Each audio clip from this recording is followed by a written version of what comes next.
I feel like people are looking at Ben Simmons right now, and I think a lot of people are waiting to hear what he does have to say, his side of the story, if you will, straight from the horse's mouth, not sources, not reports, anything like that. And I feel like they're looking at Ben right now, and they're trying to figure out how they're supposed to feel about this guy. And I feel like once people read from afar, like Nets fans that haven't lived this story since the summer, when you first heard about Ben having any issues with mental health, possibly having issues with mental health, I feel like people just heard mental health nationally and went, oh, his mental health. So I'm not going to come down on a guy that has mental health issues. But if you're a Philadelphia Sixers fan, and you're a person like me, by the way, that has supported Ben Simmons throughout his entire career here in Philadelphia and had his back when, oh, Ben Simmons sucks. Nah, I don't really think he does suck. If you're someone like me, you're waiting for that next step in Ben Simmons' career. You're waiting for that development.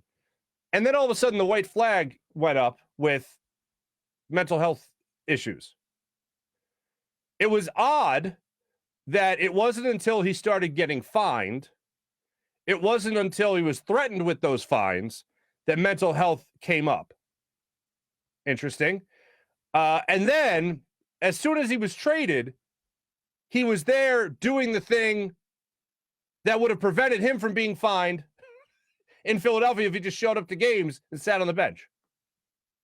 If he went to practice. Like all that. It's very odd to me. The second he's traded, everything seems fine. That's odd. That's someone not liking his job and wanting to be there anymore. That's not necessarily somebody I think that's going through mental health issues. That's just what it appears at the surface. But we'll hear from Ben at 11:30 today. There are people, and I will warn you of this, and this is where I started to get angry. And I saw a lot of people in the New York media tweeting things out along the lines of, changing work environments can certainly help your mental health. I don't disagree with that. But don't refer to Philadelphia as some toxic environment. And I know I always go back to the Guangzhou Long Lions game where Ben Simmons hit a three-pointer and the Wells Fargo Center went nuts. Like, not a lot of fan bases are going crazy for a three-pointer in an exhibition game against the Long Lions from China. But we did, because we wanted to support Ben Simmons and we wanted to see him take his next step in that game. But I see a lot of people referring to Philadelphia now as this toxic environment where we're just like horrible people, bad fan base, the coach hates them, Joel Embiid hates them.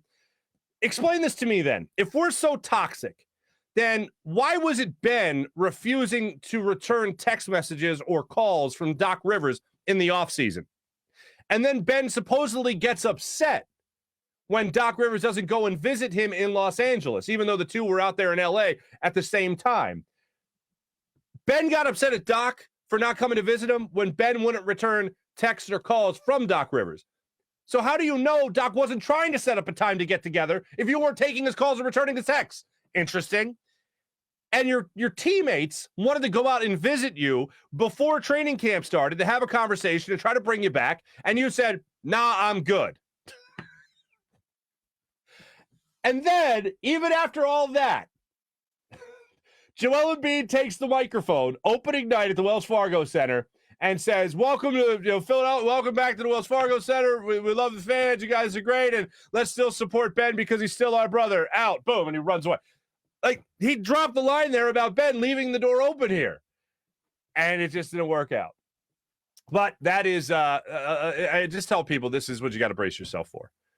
When it comes to the Ben Simmons situation, and people will start to try to blame Philadelphia, and not just the city and the fans, but obviously Doc Rivers and what he had to say after the game against the Hawks and what Joel Embiid had to say.